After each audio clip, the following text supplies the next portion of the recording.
10년 전 화려하게 리부트를 시도했지만 사상 최악의 슈퍼히어로 영화라는 오명만 남긴 채 쫄딱 망해버린 2015년의 판타스틱4를 잊고 마침내 본가로 돌아와 마블의 손을 잡고 판타스틱4 새로운 출발이라는 이름으로 성공적 복귀를 알렸습니다. 특히 마블 페이즈 6의 첫 작품인 만큼 내년 공개될 어벤져스 둠스데이와 그 다음에 개봉하는 어벤져스 시크릿 워즈로 이어지는 거대한 멀티버스 서사의 출발점이기도 한데요. 그래서 이번 판타스틱4 새로운 출발에는 꽤 많은 떡밥들이 숨겨져 있었습니다. 그럼 하나씩 살펴볼게요.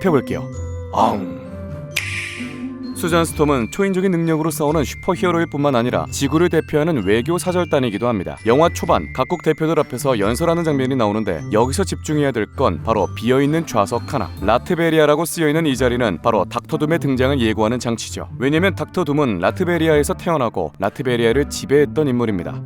라트베리아는 마블 안에서만 존재하는 가상 국가입니다. 쿠키 영상에서 애기 프랭클린을 주시하는 모습으로 등장했는데, 프랭클린은 수와 리드의 아들로 엄청난 현실 조작 능력을 가지고 있어 갤럭투스까지 탐내는 인물입니다. 짧은 쿠키지만 이 장면을 통해 둠도 갤럭투스처럼 프랭클린을 노리고 있다는 걸 암시하는 거죠. 이렇게 찰나의 등장에도 둠이 매우 반가웠던 건 새로운 마스크와 함께 마블에 컴백하는 아이언맨, 아니 로버트 다우니 주니어가 닥터 둠을 맡을 예정이기 때문입니다. 그런데 닥터 둠이 아직 판타스틱4 새로운 출발의 배경인 지구 828 출신인지 다른 우주에서 건너온 건지 출신은 미정인 것 같네요.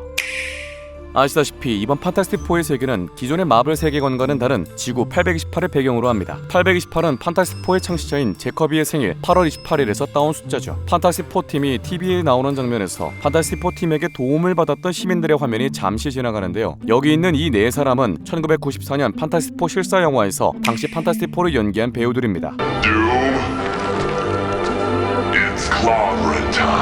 샬라발이 타임스퀘어에 튀어나와서 갤럭투스에 대해 지구인들에게 경고하는 장면이 있는데요. Are you the protectors of this world? Planet is now marked for death. I herald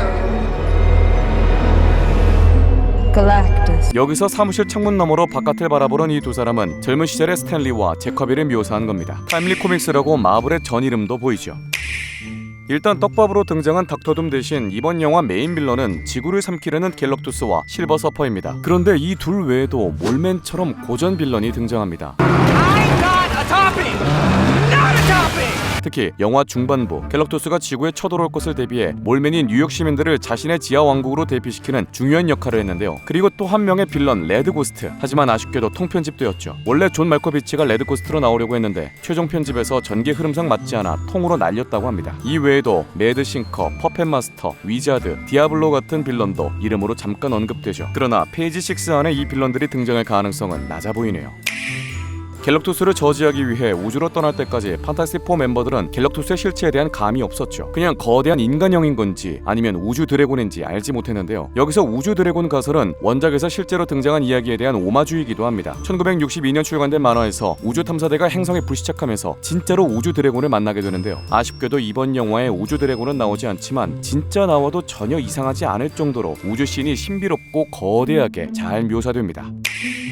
이번 판타스틱4 새로운 출발은 전통적 히어로 영화보다는 SF 냄새가 많이 풍기는 영화라고 하는데요. 그래서인지 SF 영화 조상급인 백투더퓨처에서 모티브를 받은 장면이 있어 보입니다. 판타스틱4가 샬라발한테 도망칠 때 중성자별을 활용하는데요. 하지만 여기서 본인들도 중성자별에 빨려들 위험에 처하자 연료가 바닥난 상황에서 슬링샷을 통해 벗어나려 합니다. 여기서 슬링샷이란 우주선에 연료 없이 가속할 수 있는 속도로 거대한 행성의 중력을 도약판처럼 이용하는 기술이죠. 하지만 중성자별은 매우 작고 밀도도 높으며 중력이 매우 강한 천체로 가까이 갈 경우 블랙홀처럼 빨려 들어갈 수 있습니다. 이 때문인지 광속의 88배에 해당하는 가속을 만들어야 한다는 언급이 잠깐 나오죠. 88이라는 이 숫자 어딘가 익숙한데요. 백투더퓨처에서 시간여행이 가능한 조건 중 등장하는 숫자 88을 떠올리게 합니다. 타임머신이 시공간을 넘나들기 위해 시속 88마일의 속도가 필요하죠. 실버 서퍼 하면 유명한 원조 캐릭터 격인 노린 라드가 먼저 떠오르죠. I am not the destroyer. 원작에서 노린 라드는 갤럭투스 대신 우주를 떠돌아다니며 그가 차지할 행성을 찾는 행성 셔틀 역할을 하죠. Galactus, the devourer of worlds. 하지만 노린도 부하짓이 하고 싶어서 하는 게 아니었습니다. 갤럭투스가 자신의 고향 행성을 먹으려고 하니까 고향 행성의 자유와 생명을 대가로 계약에 묶여 있었던 건데요. 영화에서는 노린 라드 대신 여성 실버 서퍼 샬라발이 등장합니다. 그녀의 스토리는 노린 라드와 아주 똑같았는데요. 원작에서 샬라발은 사실 노린 라드의 연인이었습니다. 리드 리처드가 지구를 지키기 위해 세운 초기 계획은 꽤 엄청났죠. 지구를 노리는 갤럭토스를 피해 순간이동 포털을 전 세계에 설치해서 아예 통째로 지구를 새로운 행성계로 옮기는 것입니다. 하지만 실버 서퍼가 힘들게 지은 기계들을 다 박치기로 뽀개버리면서 계획은 실패로 돌아갔죠. 아직 판타스틱4에서 순간이동 기술이 본격적으로 활용되지는 않지만 공개될 어벤져스 시크릿 워즈가 원작 설정을 대거 사용할 거라고 가정한다면 이 기술은 앞으로 자주 등장할 것 같은데요. 왜냐면 원작의 시크릿 워즈에서 이 텔레포트라는 개념이 굉장히 중요한 수단으로 등장합니다. Well, even if you could build a thing, which you can. I've already built it. 시크릿 워즈는 두 개의 우주가 충돌하게 된다는 얘기를 다루는데 이를 막기 위해 그냥 다른 곳으로 순간이동해버려서 도망가자라는 얘기가 나오기 때문이죠. 이때 리드 리처드가 만든 순간이동 기계가 아주 쏠쏠하게 사용됩니다. 닥터둠의 마법도 쏠쏠하게 사용되는데 이때가 바로 어벤져스 둠스데이 사태를 촉발하는 열쇠가 될 수 있겠네요.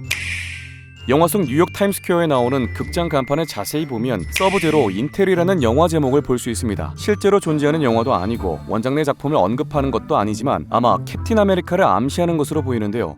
People might just need a little old-fashioned. 서브제로는 영하라는 뜻으로 실제 얼려져 있던 캡틴 아메리카가 타임스퀘어에서 깨어난 것을 생각해보면 그를 연결지어 생각할 수밖에 없죠. 게다가 캡틴 아메리카인 크리스 에반스는 2000년대 개봉한 판타스틱4 휴먼 토치 조니 역으로 나오기도 했었습니다. Well, I can explain this. 두 번째 쿠키 영상에 짧은 애니메이션 영상이 나오는데요. 1960년대 판타스틱4 애니가 나오며 멤버들의 능력을 소개하는데 눈 깜짝할 사이 스쳐 지나가는 장면 하나에서 화면에 로봇 하나가 등장하는데 바로 센티넬이죠. 센티넬은 마블 세계관에서 돌연변이를 사냥하는 로봇으로 엑스맨 시리즈에서 아주 공포스러운 빌런으로 등장했습니다. 아직 극중 배경인 지구 828에 돌연변이는 등장하지 않았는데요. 하지만 엑스맨 시리즈가 본격적으로 MCU에 합류하고 실제로 어벤져스 둠스데이에서 기존 엑스맨 배우들도 대거 등장할 예정인 만큼 멀티버스에 새롭게 탑승한 엑스맨과 판타스틱4가 센티넬과 전투를 벌일 수도 있다는 걸 암시하는 것 같기도 합니다.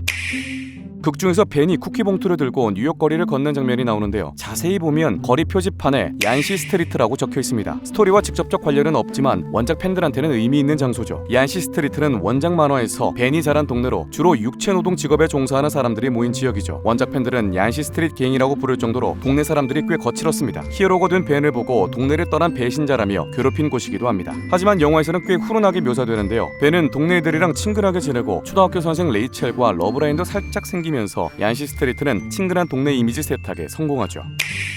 이번 판타스틱4 영화에는 이런 감동적 코드가 또 등장하는데요. 벤이 메이지의 델리라는 식료품점에서 쿠키를 사는 장면인데 여기서 메이지는 감독 맷 샤크먼의 딸 이름입니다. 실제로 메이지는 영화에 출연도 하는데요. 조니 스톰이 낙하하는 잔해에서 구해주는 꼬마가 바로 감독의 딸 메이지죠. 실제 인터뷰에서 감독은 딸의 영화 촬영을 직접 원한다고 밝혔죠.